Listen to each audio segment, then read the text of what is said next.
Waouh, ok, il s'est passé beaucoup de trucs cet épisode, il faut qu'on en parle.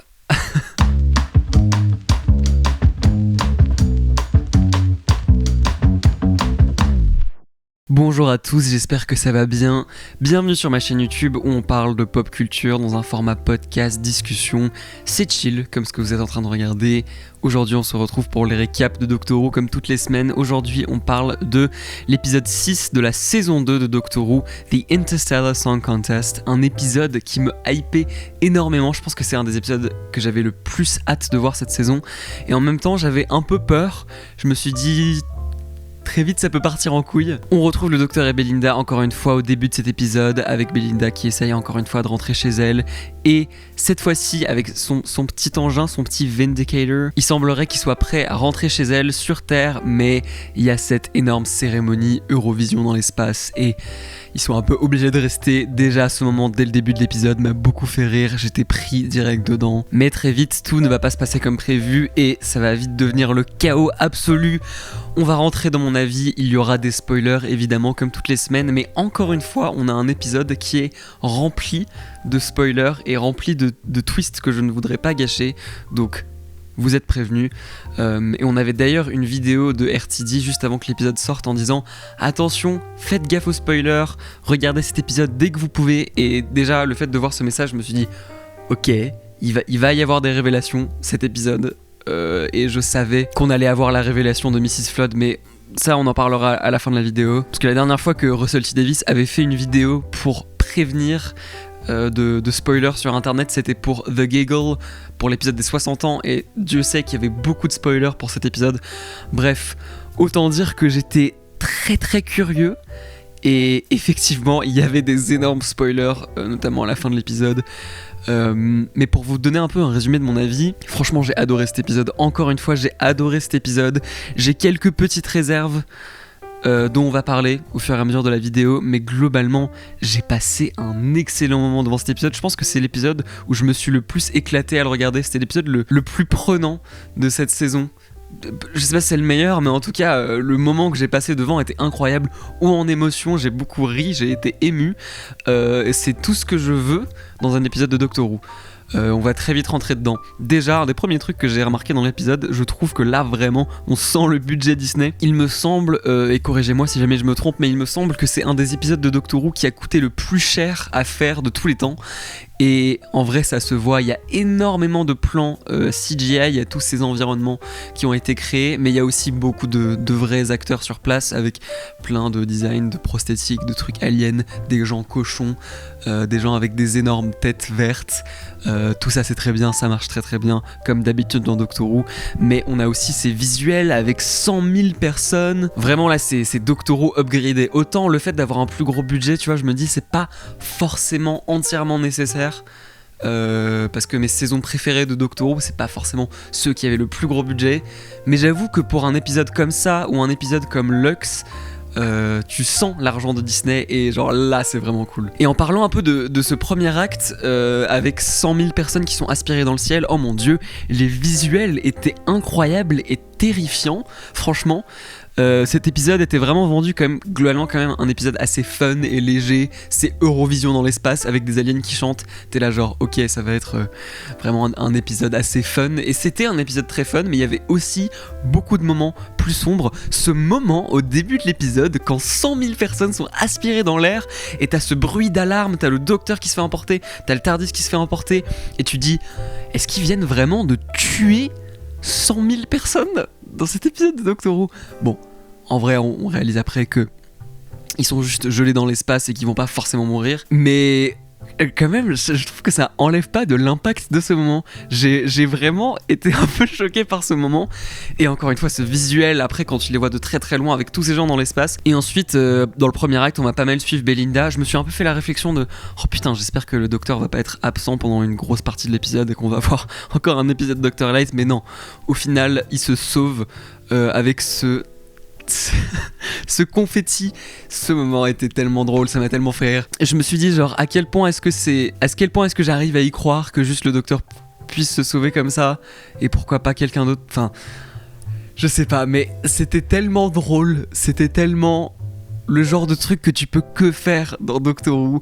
Et le moment où il fait Did I really just do that? Wow, camp. Ça m'a beaucoup fait rire. Globalement, l'humour dans cet épisode, je trouve, marchait très bien. L'humour, globalement, dans cette saison, j'aime bien. C'est une des forces de Russell T Davies et de la performance de Ncuti Gatwa. Ncuti Gatwa qui est encore une fois incroyable dans cet épisode, on va en parler. J'utilise beaucoup le mot incroyable, mais je trouve que cet épisode et cette saison ont vraiment des qualités très fortes. Donc c'est le mot qui revient tout le temps, j'ai l'impression. Mais comme je disais, on est pendant le premier acte et un peu le début du deuxième acte, pas mal avec Belinda toute seule. Et Belinda, encore une fois, j'aime beaucoup ce personnage. Toutes les semaines, j'aime beaucoup ce personnage. Et je sens que cet épisode est vraiment l'épisode qui a davantage développé leur relation, où j'ai vraiment l'impression que on a une vraie évolution à la fin. J'ai beaucoup aimé le moment où elle se met un peu à paniquer, genre ah mais en fait je suis complètement seule, je sais pas où je suis, je sais pas quand je suis. Elle se met à paniquer, à faire une crise d'angoisse, elle pleure un peu, c'était une réaction très humaine. Belinda Chandra et Varada Sethu sont vraiment une des grandes forces de cette saison, et tu sens que le rôle du compagnon dans cet épisode est vraiment nécessaire pour le 15e Docteur. Et le Docteur lui-même, je le dis toutes les semaines, j'ai l'impression de me répéter, mais je trouve que vraiment Ncuti Gatwa est formidable dans ce rôle. On a encore une fois plein de facettes différentes de ce Docteur. Cette incarnation du Docteur est vraiment distincte de tous les autres Docteurs. Je pense que la façon dont il est écrit et joué, ça pourrait pas être retranscrit avec un autre Docteur. Et en même temps, tu sens que c'est toujours le même personnage, évidemment. Comme je l'ai dit tout à l'heure, on a plein de moments où ce Docteur est très drôle dans cet épisode. Et t'as vraiment la sensation que le Docteur et Belinda commencent à vraiment apprécier leur compagnie. Ce qu'on sentait déjà un peu avec l'épisode 5, mais là tu sens qu'ils s'éclatent. Genre dans les premières 10-15 minutes, tu sens qu'ils sont juste trop en train de s'amuser, et c'est vraiment cool, ça apporte beaucoup de légèreté. Mais parlons un peu de ce moment beaucoup plus sombre à la fin. Pour moi, un des gros moments un peu surprenant et un peu sombre, c'est le moment où il se met à torturer le méchant de l'épisode, Kid, quand il arrive en hologramme, comme dans Star Wars 8. Et qui se met à l'électrocuter. Tu sens beaucoup plus le côté sombre du personnage, le côté torturé par rapport à son peuple, par rapport au génocide de Gallifrey. Et je dois admettre que quand la scène est arrivée, je l'ai trouvé incroyable, mais j'ai quand même trouvé que ça sortait un peu de nulle part. Je me suis dit, waouh, on est passé de 0 à 100, alors que quand on a eu des moments comme ça, avec par exemple le 12e Docteur à la fin de la saison 9, ou le 10e Docteur dans les épisodes spéciaux après la saison 4, où il y avait tout cet arc Time Lord Victorious, où il allait de plus en plus loin, il devenait de plus en plus sombre, il se prenait vraiment pour un dieu. C'est quelque chose qu'on a déjà vu plein de fois avec le Docteur. Ce côté un peu cruel finalement qu'il peut avoir, il le vend tellement bien, tout aussi bien qu'un David Tennant ou un Matt Smith. Et le fait qu'il ait des flashs de Suzanne, donc sa petite fille qu'on n'a pas vue vraiment depuis la dernière fois qu'on l'avait vue, c'était dans l'épisode d'anniversaire avec les 5 Docteurs, et avant ça c'était en 1964 en vrai. Donc ouais, ça fait genre quasiment 60 ans qu'on l'a pas vraiment vu vraiment dans une histoire. Donc ça c'est fou, on va en parler. Mais le fait qu'il ait des flashs de Suzanne, et que même ça ne l'arrête pas, il continue, et c'était vraiment ce moment était incroyable. Je me suis dit que il est même limite allé plus loin que d'habitude dans ce genre de moment. On a ce 15e Docteur qui est quand même très léger, très, très fun, qui fait beaucoup de blagues, qui est très queer, qui est rempli d'une joie de vivre immense. Et même si c'est sincère, c'est un peu comme s'il cachait une partie de lui-même, qui voulait pas admettre que en vrai la perte de son peuple ça l'impacte encore beaucoup. J'ai juste un petit reproche par rapport à cette scène, j'ai l'impression que le Docteur n'a pas vraiment été suffisamment remis à sa place ou remis en question, parce que à ce moment il était vraiment cruel, il est vraiment sorti des principes du Docteur, il était vraiment en train de torturer ce mec, il aurait limite pu le tuer si on l'avait pas arrêté. Je suis même pas sûr qu'on ait déjà vu le Docteur aller aussi loin, ou en tout cas quand même très rarement. Et quand Belinda arrive, elle est clairement choquée, et il arrête, et ils en parlent un peu après, c'est remis en question, mais je pense qu'il aurait dû avoir un vrai moment de genre tu es allé trop loin. On va voir comment ça s'intègre dans les 2 épisodes finaux. Peut-être que ça pourrait un peu changer mon avis, mais en tout cas cet épisode individuellement, j'aurais préféré que ça soit un peu plus questionné. Parce que bon, quand même, c'était quand même super chaud ce qui s'est passé. On a beaucoup de personnages secondaires dans cet épisode, et globalement j'ai trouvé qu'ils marchaient tous. Alors c'est vrai qu'il y en avait beaucoup, mais en vrai c'était quand même plutôt bien géré, j'ai trouvé que tout le monde avait des motivations claires. Il y avait des dynamiques intéressantes, il y avait ce couple que le docteur rencontre au début de l'épisode qui était très drôle, quoique un peu exagéré par moments, mais ils étaient mignons quand même, j'ai bien aimé leur présence. Juste, c'est vrai que c'est un peu une facilité scénaristique où à la fin de l'épisode il y a pile exactement toutes les personnes qui ont leur rôle pour sauver tout le monde, genre il faut que j'ai quelqu'un qui puisse contrôler les hologrammes, et genre comme de par hasard, il y a exactement ce mec qui sait comment faire ça, parce que c'est lui qui l'a inventé, et comme par hasard, il y a plusieurs médecins. Bon bref, c'est un peu une facilité qu'on a à la fin de l'épisode. Mais sinon, j'ai bien aimé tous les personnages secondaires, j'ai bien aimé les méchants pour le coup. J'ai vraiment bien aimé, j'ai trouvé qu'ils étaient quand même plutôt menaçants au début de l'épisode. J'ai vraiment bien aimé la performance de Kid. Je saurais même pas trop expliquer pourquoi, mais j'ai trouvé que c'était un méchant assez cool et intéressant, avec des motivations, encore une fois, qu'on comprend, qu'on ne cautionne pas évidemment, mais c'est expliqué pas mal dans l'épisode, et ça permet d'avoir un méchant qui a un peu du sens. On a toute cette storyline autour du peuple Elion, je crois qu'il s'appelle, qui a été tué, genre leur planète a été brûlée par une énorme corporation qui organise cet événement juste pour des extraits de miel. On a ce twist que en fait une des chanteuses vient de cette planète, de ce peuple. C'était pas vraiment un twist, on l'a un peu tous vu venir. Et il y a ce moment dramatique où elle enlève ses cheveux et on voit les deux cornes, et ouais, je sais, je savais. C'était la façon dont c'était amené, c'était très évident, mais ça marchait quand même, narrativement et émotionnellement. Et c'est très intéressant comme conversation à avoir autour de cet épisode qui a un gros message un peu politique dedans, et qui en même temps parle de l'Eurovision qui a donc eu lieu hier soir. Et l'Eurovision qui a fait plein de trucs tout à fait questionnables par rapport à Israël ces dernières années. On va pas forcément rentrer dans les détails, mais en fait tu peux pas trop ignorer ça. Donc c'est un peu particulier quand même de faire un épisode qui sort en même temps que l'Eurovision et qui a fait un peu la promo de l'Eurovision d'une certaine façon, alors que cet épisode critique beaucoup le genre de truc que l'Eurovision fait. Donc je sais pas à quel point c'est fait exprès, je sais pas. C'est ironique dans tous les cas, mais j'ai bien aimé ce message dans l'épisode, et j'ai trouvé la scène où elle chante à la fin super émouvant. En fait, le moment où elle se met à chanter à la fin, c'est vraiment le moment un peu cliché de l'épisode où, ok, là on va avoir le message politique de l'épisode qui va être appuyé, et elle va chanter et tout le monde va pleurer, et ça va être le moment où t'es censé pleurer, ça va limite être un peu évident, c'est ce que je me suis dit. Mais en fait, finalement j'ai été complètement pris dans l'émotion du truc. J'ai trouvé la chanson assez belle, pas incroyable mais plutôt belle, et j'ai juste pensé à tous les parallèles qu'on a dans notre vrai monde, et j'avoue j'ai pas mal pleuré. Donc malgré le fait que ça soit la scène évidente où genre maintenant c'est le moment émotion, finalement j'ai quand même trouvé que ça marchait super bien. On a plein de caméos dans cet épisode, on va en parler. Alors déjà dans un premier temps il y a les caméos un peu de célébrités britanniques.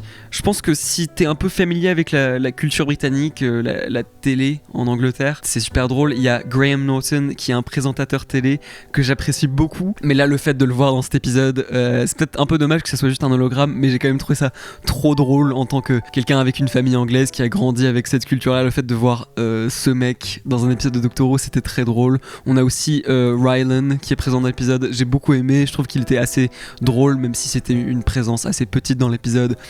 Enfin vraiment le début de l'épisode où il sort de sa petite capsule en mode Captain America, il a genre ok c'est quelle année, mes dents sont toujours blanches, ok c'est parti pour faire la présentation de l'Eurovision, genre c'est trop drôle, j'ai adoré cette séquence. C'est vraiment cette légèreté et ce ton absurde que Doctor Who arrive tellement bien à gérer, qui fait que j'adore cette série en fait. Il y a quelle autre série où tu pourrais avoir un épisode comme ça où il se passe tout ça quoi. Mais il y a d'autres caméos aussi. On a Suzanne qui réapparaît.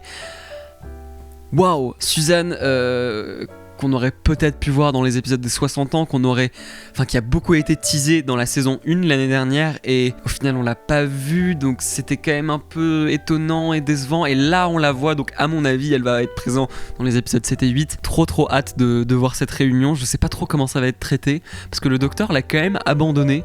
On a déjà vu plein de fois des compagnons du docteur dire « Ah, tu m'as abandonné !» Donc en vrai, ça peut devenir un peu répétitif, et en même temps, je sais pas, faudra voir comment c'est traité. mais ça m'a beaucoup étonné. Je suis vraiment content de revoir Carol Ann Ford. En vrai, il était temps. Je pense que c'est bien. J'aime bien l'idée que genre il y a une storyline qui a été terminée en 1964 et en 2025, il y a une résolution. Enfin, j'aime trop quoi. C'est tellement Doctor Who et en vrai, ça fait sens. Et puis la dernière saison de Doctor Who parlait quand même beaucoup de famille et je sais pas. Je pense que ça pourrait être vraiment intéressant avec le personnage du docteur, notamment avec ce docteur qui maintenant est physiquement plus jeune et Suzanne qui est maintenant plus âgée alors qu'avant c'était l'inverse. Ça peut créer une nouvelle dynamique intéressante.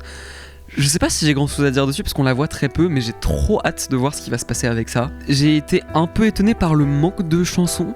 On a un épisode qui parle de l'Eurovision dans l'espace et finalement on a quand même très peu de chansons. On a un peu une chanson au début, on a cette chanson au milieu qui s'appelle Dagadoo je crois, qui est un peu maudite mais j'ai bien aimé, mais je sais pas si je dirais que j'étais déçu, mais j'étais étonné par l'absence de chansons. Peut-être avec une durée d'épisode un peu plus longue, on aurait pu avoir quelques séquences musicales en plus, ça aurait peut-être été cool. Et c'est peut-être un peu un de mes reproches avec l'épisode, comme avec beaucoup d'épisodes cette saison malheureusement, et cette ère globalement. Je pense que, encore une fois, cet épisode aurait dû avoir 5-10 minutes de plus. Cet épisode aurait même pu être divisé en deux parties, parce que le docteur et Belinda arrivent et très vite tout se passe mal. Je pense que avoir un peu plus de build-up, un peu plus de tension, genre ils sont là posés, ils regardent une chanson et on sent qu'il y a un truc bizarre qui se passe avec Mrs. Flood. Ensuite la deuxième chanson c'est de plus en plus bizarre et la troisième chanson là il y a tout qui explose. Enfin je sais pas, avoir un vrai build-up, comme ça tu vois un peu toutes les chansons et tu peux avoir plus de scènes avec les deux méchants de l'épisode qui arrivent et qui s'infiltrent. Je sais pas, je trouve qu'encore une fois on a un épisode qui est très très dense, qui regorge d'idées et qui est extrêmement ambitieux. J'adore tous les idées et les concepts de cet épisode. C'est pas un énorme reproche, je pense qu'il y a d'autres épisodes où c'est plus dérangeant, mais franchement, faites des épisodes de 1 heure. Je pense que là, dans l'état actuel de Doctor Who, avec seulement 8 épisodes, autant faire des épisodes de 1 heure. Je comprends pas trop pourquoi ils font encore des épisodes comme ça de 45 minutes. Enfin, c'est le format qui est présent depuis 2005. Sauf qu'en 2005, on avait 12-13 épisodes. Là, on en a moins. Pourquoi pas évoluer aussi la durée des épisodes ? Je sais pas si c'est un truc avec la BBC ou quoi. Enfin, franchement, j'en ai aucune idée. Ou alors si c'est juste un peu le format classique que Russell T Davies a l'habitude de formater et d'écrire. Je sais pas, j'espère vraiment que ça va changer. Là, il se passe tellement de trucs, c'est des épisodes tellement énormes et ambitieux. Faites des épisodes de 1 heure. Ou en tout cas, si l'épisode a besoin de durer 1 heure, faites en sorte que ça dure 1 heure. Mais sinon les amis, je pense que comme vous pourrez le comprendre, j'ai vraiment beaucoup aimé cet épisode. J'ai trouvé ça drôle, fort en émotion, avec plein de personnages intéressants. On utilise pas mal le final, alors on va parler de Mrs. Flood, mais vu que c'est une scène post-générique, on va en parler après ma note. Donc malgré quelques reproches que j'avais par rapport à l'écriture et encore une fois ce problème de rythme, franchement cet épisode était un pur plaisir à voir, très fun. J'ai trop hâte, quoique un peu peur, de voir le final et comment tout ça va se conclure. Je vais mettre ma note pour l'épisode juste ici, au-dessus de ma tête. Et j'ai pas mal hésité. Je pense que pour mon classement de cette saison, je le mettrais en 2e place. Peut-être ça pourrait bouger, mais en vrai, en y repensant, Lux, c'est vraiment un épisode que j'ai surkiffé, où j'avais très peu de reproches à faire à cet épisode. Mais là, on est sur un gros banger. J'ai adoré cet épisode. Parlons de Mrs. Flood. Bon, les amis, on a enfin la révélation de qui est Mrs. Flood dans une scène post-générique.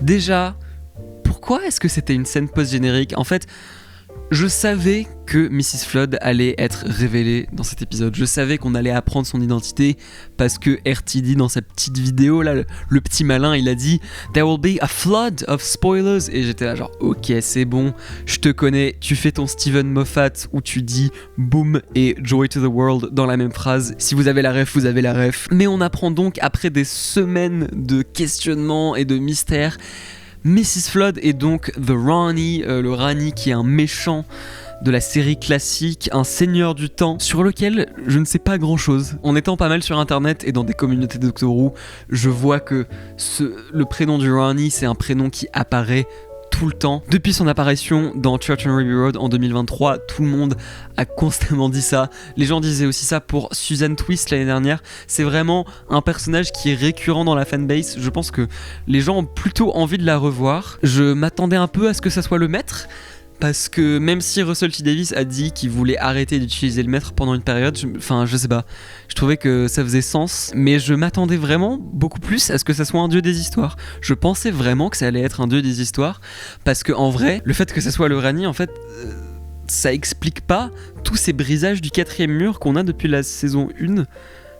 Et après, peut-être ça sera expliqué dans le final, très probablement. De ce que je sais, c'est une scientifique sur Gallifrey qui a mené plein d'expériences, qui est pas vraiment une méchante machiavélique comme le maître peut être parfois. C'est plus juste quelqu'un qui mène plein d'expériences tout à fait questionnable éthiquement, et c'est pour ça que le docteur veut l'arrêter. Mais on a donc une bigénération. Waouh, est-ce que ça veut dire que dès qu'on a une régénération maintenant dans Doctor Who, ça va être une bigénération?